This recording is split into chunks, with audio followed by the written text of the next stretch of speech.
अस्सलाम वालेकुम। एक देहात के अंदर नाबीना भिखारी रहता था। ये गुर्बत से काफ़ी तंग आ चुका था। साफ सी बात है, जो भिखारी होता है ज़्यादातर लोग इनकी मदद करने को तैयार नहीं होते, और कुछ ऐसे लोग भी दुनिया में मौजूद हैं जो इन लोगों की मदद करना अपना फरीज़ा समझते हैं, और ऐसे लोग इनकी मदद करके खुशियाँ समेट लेते हैं। एक बार इस नाबीना भिखारी ने सोचा कि अब मुझे शादी करनी चाहिए, ये न हो कि मेरी ज़िंदगी गुजर जाए और शादी भी ना हो पाए। और मसला ये था कि इसको अपनी बेटी कौन देता, और ना ही इसके पास इतने पैसे थे कि ये शादी के अखराजात उठा पाता। खैर, अब उसने तहिया कर लिया कि शादी तो जैसे तैसे करके मैंने करनी है।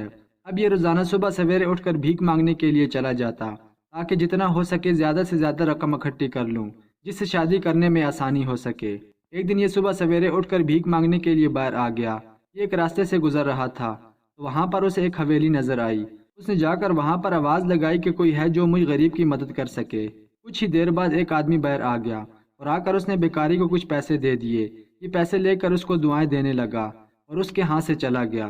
अब 2 दिन बाद ये दोबारा उसी घर के ऊपर आकर आवाज़ें देने लगा कि कोई है जो मुझे कुछ दे सके। दोबारा वही घर का मालिक बाहर आ गया और आकर उसने फिर से उसे कुछ पैसे दे दिए। इसी मर्तबा 3 से 4 दिन गुजरने के बाद ये दोबारा उसी जगह पर आकर आवाज़ें देने लगा और कहने लगा कोई है जो मुझे कुछ दे सके। कुछ देर बाद वही आदमी बाहर आ गया और आकर उसको पैसे दे दिए। पैसे देने के बाद ये भिखारी से कहने लगा, ए अल्लाह के बंदे, मुझे लगता है कि तुम्हें पैसों की काफ़ी ज़रूरत है, क्योंकि मैंने देखा है तुम सुबह सवेरे ही मदद के लिए ही घर से निकल आते हो और यहाँ पर आकर दूसरों से मदद मांगते रहते हो। खैर, तुम पर ऐसी क्या मुश्किल आन पड़ी है जो तुम इतनी सख्त सर्दी में सुबह सवेरे इलाके का चक्कर लगाते हो।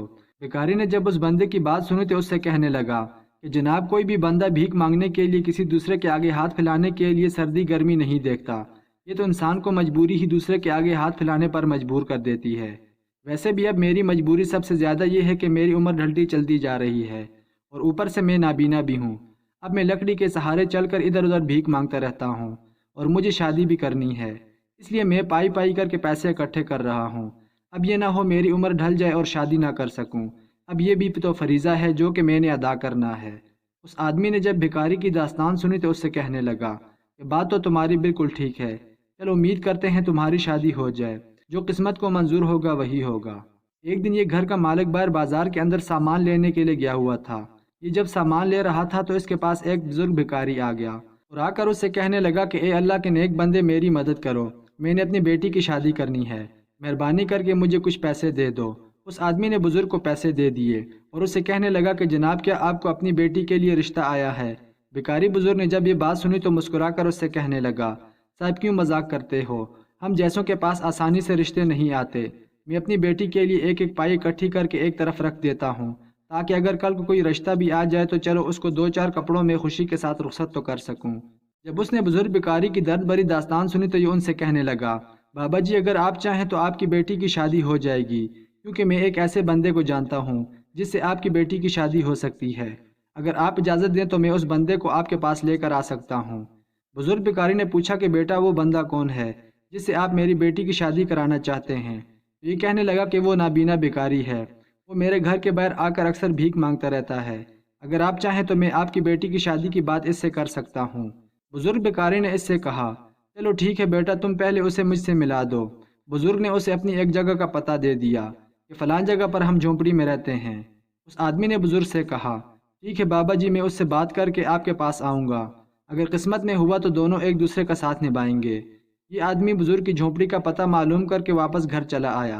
अब 3 से 4 दिन गुजरने के बाद दोबारा वही नाबीना भिखारी इसके घर के दरवाज़ा आकर खटखटाने लगा तो ये आदमी बाहर निकल आया और आकर उससे कहने लगा, मैंने एक ऐसे बुजुर्ग बाबा जी से मुलाकात की है जिसकी एक बेटी है और अपनी बेटी की शादी तुमसे करने पर रजामंद हो गए हैं।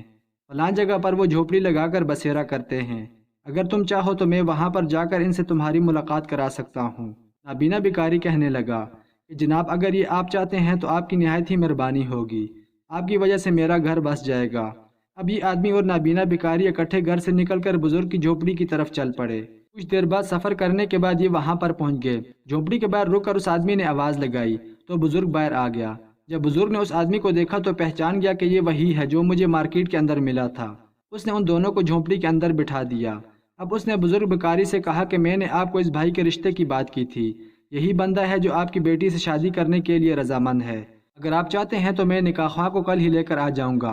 بزرگ نے نابینا بھکاری سے کچھ باتیں کی اور باتیں کرنے کے بعد اس نے اپنی بیٹی کا رشتہ دینے کے لیے حامی بھر لی اور ساتھ ہی اس آدمی سے کہا کہ ٹھیک ہے بیٹا، آپ لوگ کل کو نکاح خواہ لے کر آ جائیے گا، میں اپنی بیٹی کا رشتہ اس سے کرانے کے لیے تیار ہوں، کیونکہ میری زندگی کا بھروسہ نہیں ہے، میری عمر کافی ڈھل چکی ہے، یہ نہ ہو میرے گزرنے کے بعد میری بیٹی اکیلی رہ جائے، اس کا میرے علاوہ اس دنیا میں اور کوئی نہیں ہے۔ جیسے اگلی صبح ہوئی تو یہ آدمی نکاح خواہ کو اپنے ساتھ لے کر بزرگ کے پاس آ گیا۔ یہاں پر انہوں نے سادگی میں ان دونوں کا نکاح پڑھایا۔ نکاح پڑھنے کے بعد بزرگ نے اپنی بیٹی کو رخصت کرتے ہوئے کہا کہ بیٹی، اب یہی تمہاری دنیا ہے اور تم اسی کے ساتھ ہی ہنسی خوشی رہنا، کبھی زندگی میں ایسا بھی موقع آئے گا کہ آپ کو روٹی نہ مل پائے گی تو گزارا کر لینا، اور اپنے خاوند سے شکوہ نہ کرنا، حالات جیسے بھی آئیں اپنے آپ کو انہی حالاتوں میں خوش رکھنا، کیونکہ زندگی تو ویسے بھی کچھ ہی دنوں کی مہمان ہے اور ہم سب نے واپس اپنے رب کی طرف لوٹ کر جانا ہے، بس تم صبر کرنا اور اپنے گھر والوں کا کہنا ماننا، یہ دنیا مٹ جانے والی ہے، بیٹی ہر حالت میں نماز قائم رکھنا، بس میری دعا تیرے ساتھ ہے۔ بزرگ نے اپنی بیٹی کو دعاؤں کے ساتھ رخصت کر دیا۔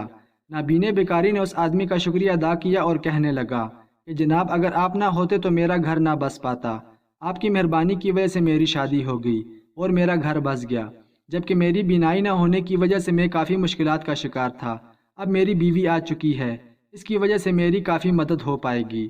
بزرگ نے اور نابینے بھکاری نے اس آدمی کو جتنا ہو سکا دعائیں دیں، کیونکہ اس آدمی نے ان دونوں کا بھلا کر دیا تھا اور یہ تھا بھی دعاؤں کا حقدار۔ اس آدمی کو شادی کیے ہوئے 11 سال ہو چکے تھے، اس کی اولاد نہیں تھی، یہ اپنا اور اپنی بیوی کا کافی علاج کروا چکا تھا، پر یہ دونوں میاں بیوی اولاد کی نعمت سے محروم تھے۔ بس اس بندے نے ان دونوں کی شادی کروا دی تو اس نابینا بھکاری کی شادی کے کچھ عرصے کے بعد اس کی بیوی کو حمل ٹھہر گیا اور 9 مہینے بعد ان کو ایک خوبصورت اور پیارا بیٹا پیدا ہوا۔ اگر آپ دوسروں کے ساتھ بھلائی کرتے ہیں تو آپ کسی بھی امتحان میں ہوں تو آپ کا امتحان پاس ہو جاتا ہے۔